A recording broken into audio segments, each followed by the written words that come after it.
ಮಹಾಲಿಂಗ ರಂಗರು ಅದರ ಬಗ್ಗೆ ಹೇಳ್ತಾರೆ, ಎಷ್ಟು ಸುಲಭ ಐತದು ಭಕ್ತಿ ಅನ್ನೋದಕ್ಕೆ. ಹೆಂಗೆ ಇರ್ತೈತಿ ಭಕ್ತಿ ಅಂದ್ರ, ಕೆಲವೊಬ್ರು ಇದು ಬಹಳ ಕಠಿಣ ಅಂತ ಹೇಳ್ಯಾರ. ಬಸವಣ್ಣವರ ಭಕ್ತಿಯ ಭಂಡಾರ ಅವರು. ನೀವು ಇದನ್ನು ಬಹಳ ಹಗುರವಾಗಿ ತಗೋಬೇಡ್ರಿ ಭಕ್ತಿ ಅಂತ ಹೇಳ್ಯಾರ. ಹೋಗುತ್ತ ಕೊರೆಯುವುದು ಕರಗಸದಂತೆ, ಬರುತ್ತ ಕೊರೆಯುವುದು ಗರಗಸದಂತೆ ಅಂತ.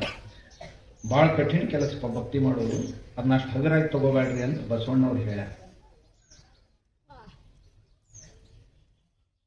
ಆದ್ರ ಕೆಲವು ಜನರು ಉಷ್ಣ ಹಳಿದ ಹಾಲಿನಂದರಿ, ಸುಡು ಸುಡು ಸುಡು ಸುಡು ಹಾಲು ಇರ್ತೈತಲ್ಲ, ಅದನ್ನ ಕುಡಿಯಕ್ಕೆ ಹೋದ್ರೆ ಕಷ್ಟ ಆಕೈತಿ.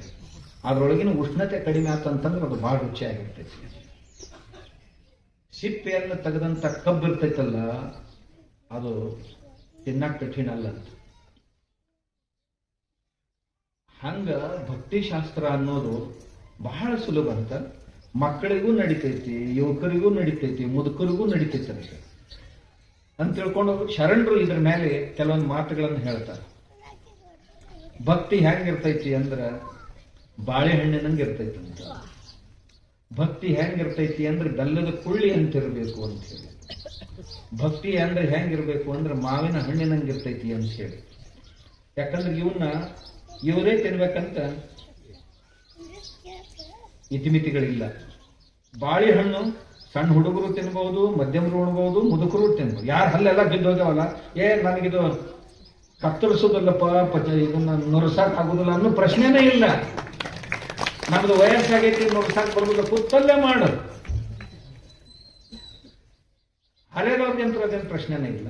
ಹುಡುಗರಿಗೆ ಸಣ್ಣ ಹುಡುಗರದವ್ರಿಗೆ ಯಾವ ಬಾಳೆಹಣ್ಣು ತಿನ್ನಕ್ ಒಲ್ಲೆತ್ತಾವ, ಮಾವಿನಣ್ಣು ಕೊಡ್ರಿ ಒಲ್ಲೆತ್ತಾವ, ಬೆಲ್ಲ ಕೊಡ್ರಿ, ಬೆಲ್ಲ ಚೀಪೋದೈತದು, ನೀ ಬಾಯಾಗ ಹಾಕೋ ತಾನ ಕರ್ಗಾಕ್ ಶುರು ಮಾಡ್ತೈತೆ. ಹಂಗ ಭಕ್ತಿ ನಾವು ಹಿಡಿದೀವಂತಂದ್ರ ತಾನ ಹಾಕೊಂತ ಹೋಗ್ತೈತಾನೆ. ಅಂತ ಶಂಕರಾಚಾರ್ಯ ಏನ್ ಹೇಳಿದ್ರು ಅಂದ್ರ, ಮೋಕ್ಷ ಕಾರಣ ಸಾಮಗ್ರ್ಯಾಂ ಭಕ್ತಿರೇವ ಗರಿಯಸಿ. ಮೋಕ್ಷವನ್ನ ಪಡೆಯಲಿಕ್ಕೆ ಎಷ್ಟು ಸಾಧನಗಳದಾವಲ್ಲ, ಅವುಗಳಲ್ಲಿ ಅತ್ಯಂತ ಸುಲಭ ಮೋಕ್ಷ ಕಾರಣ ಸಾಮಗ್ರ್ಯಾಂ. ಆಚಾರ್ಯ ಶಂಕರರು ಹೇಳ್ತಾರ, ಮೋಕ್ಷವನ್ನ ಸಂಪಾದನೆ ಮಾಡಲಿಕ್ಕೆ ಏನೇನು ಸಲಕರಣೆಗಳದಾವು, ಸಾಧನಗಳದಾವು, ಅದ್ರೊಳಗ ಭಕ್ತಿರೇವ ಗರಿಯಸಿ. ಭಕ್ತಿನೇ ಬಹಳ ದೊಡ್ಡದು ಅಂತ ಹೇಳಿ. ಯಾಕೆಂದ್ರ ಅದು ಯಾಕೆ ಸುಲಭ ಅನ್ನೋದನ್ನು ಗುರುಗಳು ತಮ್ಗೆಲ್ಲ ಹೇಳ್ಯಾರ. ಬಹಳ ಸುಲಭ. ಪ್ರೀತಿಸ್ಲಾಕ ಏನ್ ಗಂಟು ಹೋಗ್ತೈತಿ ಅಂತ ಆಗ್ಲೇ ಹೇಳಿದ್ರಲ್ಲ. ಅದಕ್ಕೇನು ರೊಕ್ಕ ಹತ್ತಾವ, ರೂಪಾಯಿ ಹತ್ತಾವ, ಏನ್ ಹತ್ತಾವ ಪ್ರೀತಿಸ್ಲಿಕ್ಕೆ. ಆದ್ರೆ ಇಷ್ಟೇ, ಆ ಪ್ರೀತಿಯ ಹಿಂದ ವ್ಯಾಪಾರಿ ಮನೋಭಾವ ಇರಬಾರ್ದು. ವ್ಯಾಪಾರಿ ಮನೋಭಾವ ಅಂದ್ರ ನಾ ಇಷ್ಟು ಕೊಡ್ತೀನಿ, ನನಗಿಷ್ಟು ಕೊಡುವಂತ. ನಾ ಒಂದು ತೆಂಗಿನಕಾಯಿ ಹೊಡಿತೀನಿ, ನಮ್ದು ಇದಕ್ಕೆ ಕೆಲಸ ಮಾಡು ಅಂತಿಮ ಇಲ್ಲೋ. ನಾ ಇಟ್ಟು ಎಣ್ಣೆ ಹಾಕ್ತೀನಿ, 1 ಕಿಲೋ ಹಣಮಪ್ಪ, ಆ ಮಗಳು ಅಲ್ಲವ್ರ ಬಣ್ಣಿಗೆ ಬೆಂಕಿ ಹಚ್ಚಿಬಿಡು. ಕೊಡ್ಕೊಳ್ಳೋ ವ್ಯವಹಾರ ಆಗ್ತದೆ. ಲಂಕಾನ ಸುಟ್ಟಿ ಅಂತ ಇವ್ರು ನಮ್ಮ ಶತ್ರುಗಳದಾಗ ಇವ್ರೊಂದು ಬಣ್ಮೆ ಸುಡಕ್ ಆಗುದಿಲ್ಲ, ಮಾಡಲ್ಲ ಕೆಲಸ. ಏನ್ ಮಾಡಿಸ್ಬೇಕು ಅನ್ನೋದು ಸಹಿತ ಗೊತ್ತಿಲ್ಲ, ಮಾಡಿಸ್ತಾರ. ಬೇಡ್ಕೋತಾರ, ತಮಗ್ ಬೇಡ್ಕೊಳ್ಳೋಕ್ಕಿಂತ ಮಂದಿಗೆ ಬೇಡ್ಕೊಳ್ಳೋರೇ ಬಾಳ ಮಂದಿ. ತಮಗೇನ್ ಬೇಕು ಕೇಳಂಗಿಲ್ಲ, ಮಂದಿ ಕೊಡಿಸೋ ಮಂದಿನೇ ಬಾಳ ಆಗೈತೆ. ಆದ್ರೆ ಈ ಭಕ್ತಿ ಏನೈತಲ್ಲ, ಇಲ್ಲಿ ಪ್ರೇಮ ಬಿಟ್ರಿ ಏನಿಲ್ಲ. ಹೆಂಗಿರ್ತೈತಿ ಪ್ರೇಮ ಅಂದ್ರ, ನಾ ಸಾಲಿಗಿದ್ದಾಗ ಒಂದು ಕಥೆ ಓದ್ತಿದ್ದೆ. ಅದು ಓ ಹೆನ್ರಿ ಅಂತ ಅಮೆರಿಕಾದ ಒಬ್ಬ ಕವಿ ಚಿಕ್ಕ ಕಥೆ, ಲಘು ಕಥೆಗಳನ್ನ ಬರೀತಿದ್ದ. ಅದ್ರೊಳಗ ಇಬ್ಬರು ಗಂಡ ಹೆಂಡತಿ, ಜಿಮ್ ಮತ್ತು ಡೇಲಾ ಅಂತ ಅವ್ರ ಹೆಸರಂತ. ಕೆಟ್ಟ ಬಡತನ ಮನ್ಯಾಗ. ಬಡವರಿಗೆ ಬಂಧು ಅಂದವ್ರು ಬಹಳ ಕಡಿಮೆ ಇರ್ತಾರೆ. ಒಂದ್ ಜರ ಸಾವುಕಾರ ಆದ್ರೆ ಅಂದ್ರೆ ಇಲ್ಲದ ಬೀಗತನ ಹಚ್ಕೊಂಡು ಬರ್ತಾರೆ. ನಾವು ನಿಮಗ ಮಾವನು ಮಾವನು ಮಾವನು ಮಾವನು ಮಾವನು ಮೊಮ್ಮಕ್ಕಳಾಗಿ ಬರ್ತಾರೆ. ಅತ್ತಿ ಮನೆ ಕತ್ತೆಗಳಾಗಿ ತಗೊಳ್ಳಕ ಬರ್ತಾವ. ಆದ್ರೆ ಬಡವರಾದ್ರಂದ್ರ ಹಿಂದಕ್ಕೆ ಸರಿಯಾಗಿ, ಯಾಕಂದ್ರೆ ಕಾಳು ತೀರ್ದು ಅಂದ್ರೆ ಕೋಳಿ ಹೆಂಗ್ ಹಿಂದಕ್ಕೆ ಸರಿತಾವು, ಹಂಗೆಲ್ಲ ಬೀಗರು ಬಿದ್ದರು ಸರಿ. ಅವ್ರು ನಮಗ್ ಬಹಳ ದೂರದವ್ರು, ಸಣ್ಣದವ್ರು ಸಹಿತ ಹಿಂಗಂತಾರ.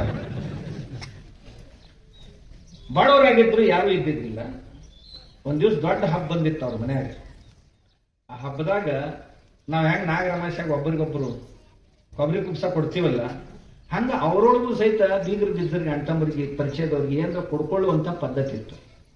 ಇವ್ರಂದ್ರು ನಾವು ಬಡವರು, ನಮ್ಗೆ ಯಾರು ಏನೂ ಕೊಡುದಿಲ್ಲ, ಮತ್ತೆ ನಾವ್ರೆ ಏನ್ ಕೊಡ್ಬೇಕು. ಮಂದಿದ್ ಹೋದ್ರೆ ಹೋಗೋದಕ್ಕ ನಾವ್ ಇಬ್ಬರಿಗಾರ ಕನಿಷ್ಠ ಒಬ್ಬರಿಗೊಬ್ರು ಏನಾರ ಕೊಡ್ಕೊಳ್ಳೋನು ಅಂತ ಅಂದ್ರಂತ. ಏನ್ ಕೊಡುದು?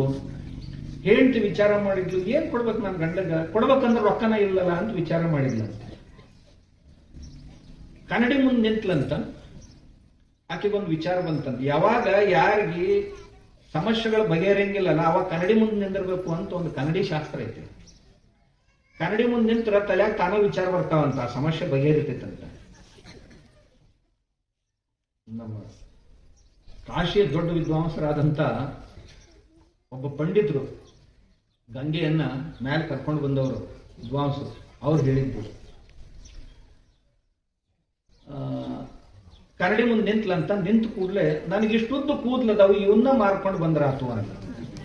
ನನ್ನ ಹತ್ರ ರೊಕ್ಕ ಇಲ್ಲಲ್ಲ, ಉದ್ದನ ಕೂದ್ಲದಾವ್ ನನ್ನ ಹತ್ರ, ಹೋಗಿ ಇವನ್ನ ಮಾರ್ಕೊಂಡು ಬಂದ್ರಾತು. ಅದ್ರಾಗಿಂದ ಏನ್ರ ಒಂದು ವಸ್ತು ತಂದು ಗಂಡನಿಗೆ ಕೊಡ್ಬೇಕು ಕಾಣಿಕೆ ಅಂತ ಆಕೆ ಮನುಷ್ಯನಾಗ ಬಂತಂತ. ದಡ ದಡ ಮನ್ಯಾಗ ಆ ಕಡೆ ಈ ಕಡೆ ಚಾರ್ಚೂರು ಗಂಡ ಸಂಸಾರ ನಡ್ಸಕ್ ಕೊಟ್ಟಿದ್ರ ಉಳಿದಿದ್ದು 4 ದುಡ್ಡು ಅವ್ನು ತಗೊಂಡ್ಲು. ಬಜಾರ್ದಾಗ ಹೋದಕ್ಕಿನ ಪೂರಾ ಕ್ಷೌರ ಮಾಡಿಸ್ಕೊಂಡು ಗಾಂಧಿ ಕಟಿಂಗ್ ಪೂರಾ ತೆಗಿಸಿದ್ಲು, ಮಾರಾಟ ಮಾಡಿದ್ಲು.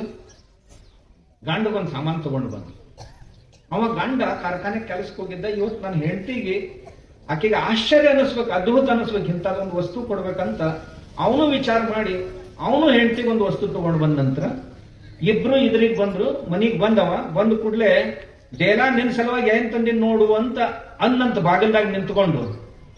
ಆಕಿ ಬಾಗಿಲ್ದೊಳಗ ನಿಂತ್ಕೊಂಡು ನಾನು ನಿಮ್ ಸಲುವಾಗಿ ಏನ್ ತಂದಿನ್ ನೋಡ್ರಿ ಅಂತ ಆಕಿನೂ ಒಳಗ್ ಹೋದಕಿನ ಕಪಾಟದಾಗಿನ ಸಾಮಾನು ತಗೊಂಡು ಹಿಂಗ್ ಬಂದ್ಲಂತ.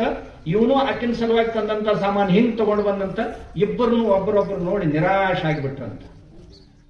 ಯಾಕಂದ್ರ ಈಕಿ ಗಂಡನ ಸಲುವಾಗಿ ಗಂಡನ ಕೈ ಗಡಿಯಾರ ಇತ್ತಲ್ಲ ಅದಕ್ಕ ಬಂಗಾರದ ಪಟ್ಟಿ ತಗೊಂಡು ಬಂದಿದ್ಲಕ್ಕಿ. ಗಡಿಯಾರದ ಪಟ್ಟಿ ಪ್ಲಾಸ್ಟಿಕ್ ಇತ್ತ, ಅದನ್ನ ತೆಗೆದು ಬಂಗಾರದ ಬೆಲ್ಟ್ ಗಂಡ ಕೊಡುನಂತ. ಈಕಿ ತನ್ನ ಬಂಗಾರ ಪಟ್ಟಿ ಹಿಡ್ಕೊಂಡು ಹಿಂಗ್ ಬಂದ್ಲು. ಅವ ನನ್ನ ಹೆಂಡತಿಗೆ ತಲೆಗೆ ಹೇರ್ಪಿನ್ ತರ್ಬೇಕಂತ ತಿಳ್ಕೊಂಡು ಅವ್ನು ಹೇರ್ಪಿನ್ ತಗೊಂಡು ಬಂದಿದ್ದಂತ. ಬಂಗಾರ ಎದರ್ಲೆ ತಂದಿದ್ದಂತ, ಗಡಿಯಾರ ಮಾರಿ ಹೇರ್ಪಿನ್ ತಗೊಂಡು ಬಂದಿದ್ದಂತ. ಇದಕ್ಕಂತಾರಪ್ಪ ಪ್ರೀತಿ ಅಂತ. ನಾ